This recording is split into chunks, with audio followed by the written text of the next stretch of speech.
हमारे यहाँ भूल पड़ रही है कि ये मेरा है, या कार मेरी है, कोठी मेरी है, बेटा मेरा है, बेटी मेरी है। जिसमें आपकी यह भूल हटेगी तब आपकी भक्ति फलेगी कि ना बेटा आपका है, ना बेटी आपकी है, ना यह कार आपकी है, ना कोठी आपकी है। अब आपके बच्चे नहीं हैं, ये परमात्मा के बच्चे हैं। आप परमात्मा के नौकर हो और परमात्मा ने आपके पास ही अपने बच्चे भेज दिए, बेटा या बेटी। इनको आप अपना मान कर करते हो तो भूल भारी है आपके, लेकिन ये जीव के बस की भी नहीं। इस ज्ञान से धीरे धीरे और भक्ति से, इस एंटीबायोटिक औषधि खाने से, ये तत्व ज्ञान रूपी वचन सुनने से आपको बिल्कुल समझ में आ जाएगी कि सचमुच यहाँ अपना तो शरीर भी नहीं है। तो हमने इन बच्चों को जो आपको भगवान ने दिए हैं, इनके दास नौकर बनकर आपने इनकी परवरिश करनी है। भगवान से डर के इनकी सेवा करनी है, जैसे एक नौकरानी और एक नौकर मालिक के बच्चों की कितनी केयर टेक करता है। इस दास को इतिहास अब याद आते हैं, उदाहरण आते हैं जो संसार में घटे हुए हैं। भगवान ने जो हमें उदाहरण दिए हैं वो सत्य हैं। एक समय दास जब सर्विस करता था, ऑफिस में बैठा था और सामने गली थी, सड़क, और ऑफिस से 2 मकान छोड़कर लेफ्ट साइड में एक बहुत बड़ी धनवान व्यक्ति का मकान था, कोठी थी। उसकी एक पुत्री थी, लड़की ज़्यादा से ज़्यादा 8-9 वर्ष की होगी। उसके लिए एक नौकरानी छोड़ रखी थी और उस लड़की का स्कूल वहाँ से ज़्यादा 10 फरलांग होगा, यानी 2000 फुट मुश्किल से 5 एकड़ की दूरी पर। तो वो लड़की को नवाती धवाती, उसके सारे कपड़े चेंज करती और सारा उसको व्यवस्था रखती, खाना पीना दूध सब समय पर खिलाती। और उसको जब छोड़ने जाती थी स्कूल में, पैदल छोड़ के आती थी, थोड़ी दूरी थी, तो वो क्या करती थी, जून के महीने में एक छोटा सा छाता लेकर लड़की पर तो छाता रखती थी और स्वयं धूप में जलती थी, क्योंकि वो मालिक की बेटी थी। और जब उसको नौकरी से निकाल दिया, उसने झांका भी नहीं उधर, और पहले वो उसको इतना प्यार देती थी, शायद माँ भी नहीं दे सकती। तो ऐसे ही हमने इनको मालिक के बच्चे जानकर, और हम सभी यहाँ कष्ट में हैं, दुखी हैं, एक दूसरे को समझकर, जैसे एक सास बहू है और सास बहू का कहते हैं कुत्ते बिल्ली वाला बैर हो जाता है। ऐसा क्यों है? बिना ज्ञान के गाटा जुड़ रहा है। और फिर कहते हैं जैसा दर्द आपने हो ऐसा जान बिराने। अब जैसे घर का मुखिया है, सास है, उसके अधीन पुत्र वधू है, अब उसके साथ दुर्व्यवहार करेगी तो उसकी आत्मा रोएगी, बोल सकती नहीं। तो वो आत्मा की जो पुकार है वह भगवान के दरबार में डिपॉजिट होती है और उसका प्रतिफल बहुत भयंकर होता है। फिर क्या होता है कि कई जगह ऐसा है कि पुत्र वधू इतनी हैवी है सास पर, उसको तंग करती है, तो उस समय युज्ञान याद रखना चाहिए कि हम इस काल ने ऐसी व्यवस्था में जोड़ रखे हैं, क्योंकि यहाँ व्यवस्था ऐसी है। अब जवान बच्चे का और बूढ़े का कभी भी मेल नहीं मिले, ना मन मिले, ना व्यवहार मिले, ना विचार मिले, और फिर रहना इकट्ठा, सास और बहू ने इकट्ठा रहना और कति विचार नहीं मिले, यह गारंटीड बात है। और इसलिए झगड़ा रहेगा, यह भी रहेगा, लेकिन इसका समाधान इस ज्ञान से होगा। देखो, कोई भी घर में हानि करके प्रसन्न नहीं हुआ करता, कोई भी नुकसान करके राजी नहीं, लेकिन हो जाता है। और फिर उसके ऊपर एक दूसरे के साथ खींचातानी करे, तूने ऐसा कर दिया, तू ऐसा करता है, ये करता है। को बालक है उसने प्यार से समझा दे, लेकिन नुकसान जो होना है आपके भाग्य में पूर्व निर्धारित है, वो होके ही रहेगा। और वो नुकसान तो हो लिया और फिर वो झगड़ा बाकी रह गया, बेमतलब की टेंशन। जब आप परमात्मा की शरण में आ जाओगे, ये हानि भी नहीं होगी आपके, सत्कर मान लेना। और इस ज्ञान से जब यो मन बकवाद करेगा, इस ज्ञान रूपी लगाम से यो रुकेगा, एक सास बहू थी, बुढ़िया बहुत लड़ा करती अपने पुत्र वधू के साथ, इकलौता पुत्र था। अब बेटा न्यों सोचा करता भाई माँ की बात नहीं मानी तो माँ की आत्मा दुख पाओगी, वो भी अपनी पत्नी को ही धमकाया करता, गलती होती चाहे ना होती, माँ को प्रसन्न करने के लिए। और बुढ़िया बहुत कलियारी थी। अब पुण्यात्मा एक परमात्मा लीला बख्शते हैं, करते हैं, दया करते हैं। एक बहन सत्संग में जाया करती थी बुढ़िया माई, वो उनके घर चली गई, कुदरती परमात्मा भेजते हैं। और वह बुढ़िया लाग रही कति श्लोक सुनान अच्छी बुंडी कहना अपनी पुत्र वधू को, और वह बेचारी बोल रहा नहीं। अब बोलूँगी तो फिर सामने अपने बेटे दगड़वाएगी, तो वह बेचारी चुप रहने में अपनी खैर समझ रही थी।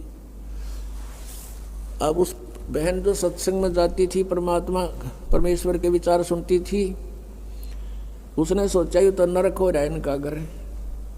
उसने उस बुढ़िया को सहज सहज प्यार से कहा, बहन सत्संग में चलेगी? ना हम नहीं जाया कर सत्संग में, ये तो उड़गी जाया कर ठाली, जिन्हें कोई काम कोई ना। हर बुढ़िया ने काम बहुत लड़ने का, और काम नहीं उसने, वो छूटे ना उसने फिर दूसरे तीसरे दिन फिर कहा कि आए एक बार मेरे साथ चल, कोई भी ना रही मेरे साथ चलने वाली, और मैं अकेली रहेगी, सत्संग में जाना है, जल्दी आ जावांगे। वह उसकी मुंह लागती सी थी। उस दिन वह बुढ़िया उसके साथ चलेगी। अब साथ चलेगी तो वह सत्संग सुना, सत्संग सुने तो पुण्यात्मा असर होया कर, ऐसी बात नहीं। जब तक हम कुएं के मेंढक बने रहेंगे, हम उसी क्रियाओं से लिप्त रहते हैं, वैसे ही विचार हमारे बने रहते हैं, और ज़्यादा ही दुख और बुराइयां हमारे अंदर प्रवेश होती रहती हैं। बुढ़िया ने सुने विचार, उसकी तो एकदम जो है ना, एकदम परिवर्तन आ गया उसके अंदर। अब सचमुच हमने आपस में नहीं किसी को दुखी करना चाहिए। कथा सुनाई गई कि एक व्यक्ति था,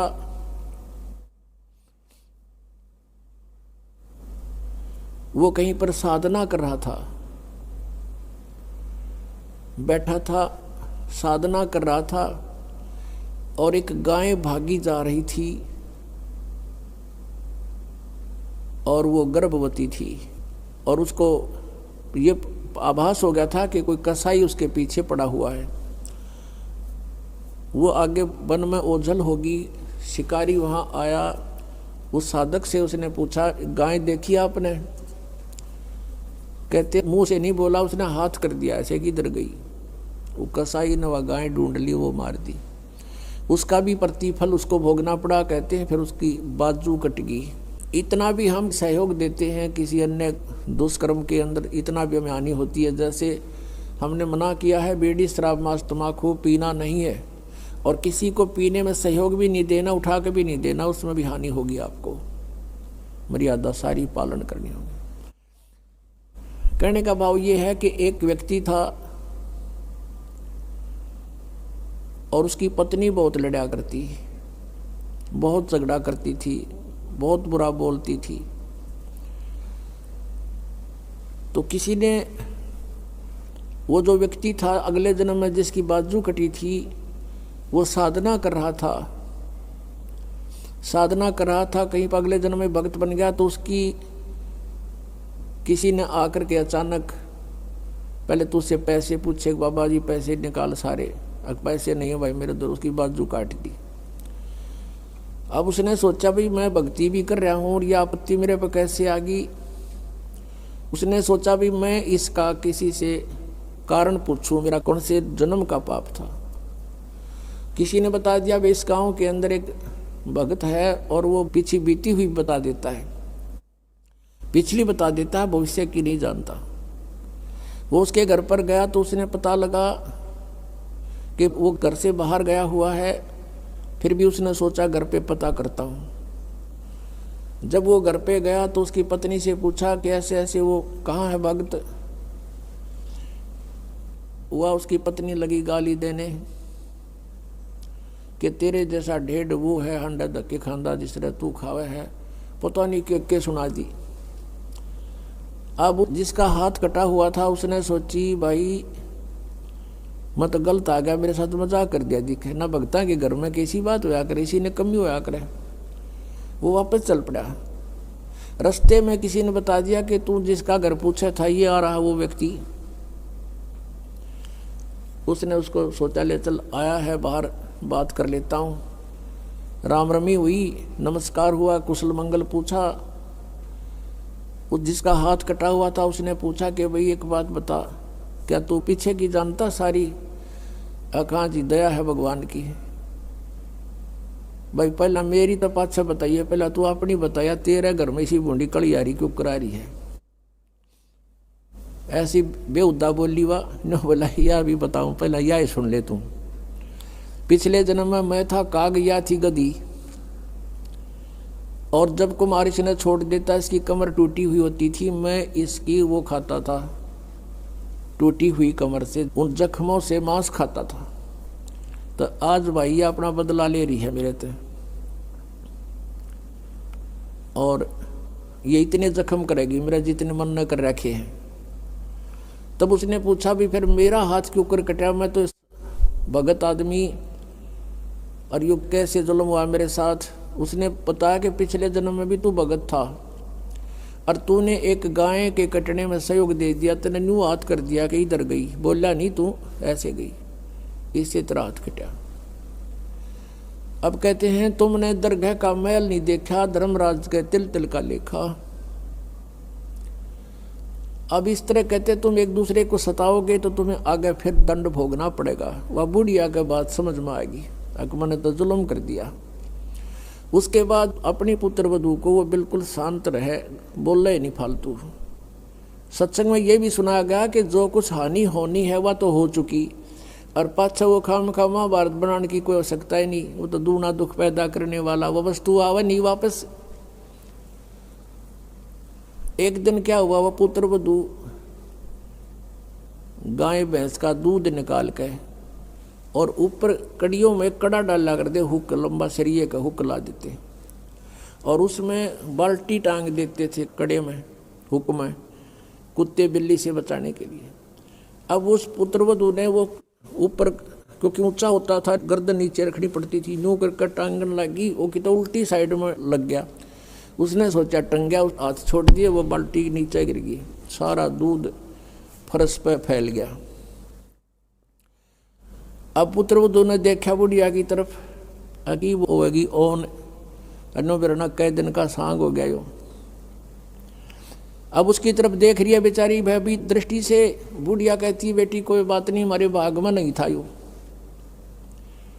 और इसको उठा ले ऊपर ऊपर से और भैंस को ही डाल दे बेटा उसके चारे में।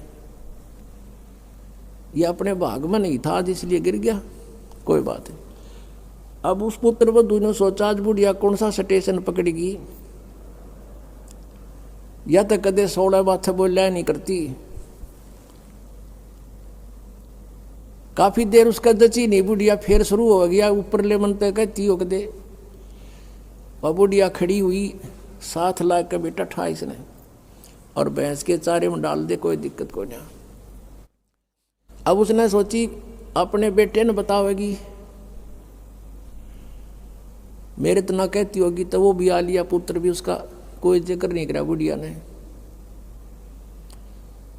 तब उस माई ने, उस बहन ने सोचा भाई इतना परिवर्तन आया क्यों कर इसमें।